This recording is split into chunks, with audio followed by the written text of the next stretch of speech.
So with regard to the bass lines, as Boogie Woogie started to be played more often, and as people experimented more on the piano, the bass figures became more complex. And that also happened in parallel with the Industrial Revolution, with the steam locomotives, which were regarded as having inspired some of the 4-beat bass figure. The locomotives were becoming more complex. They were becoming faster and stronger, and I think more sonically influential.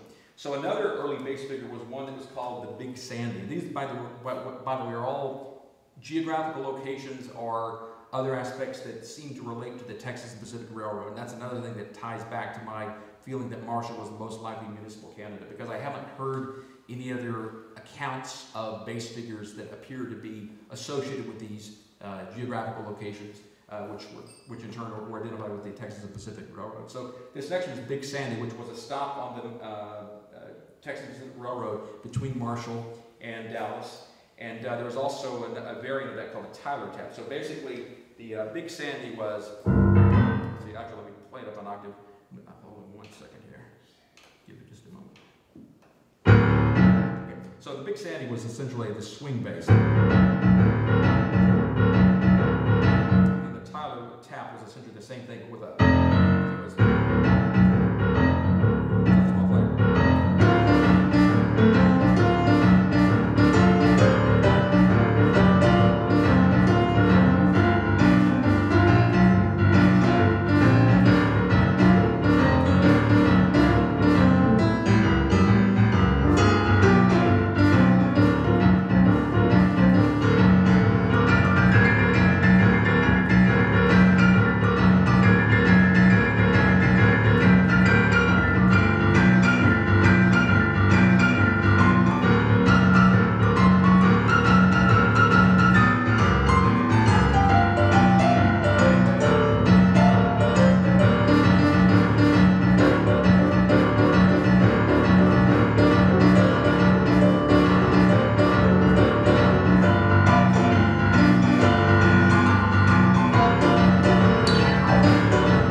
so that, you know, the swing bass figure. So those are kind of two classes.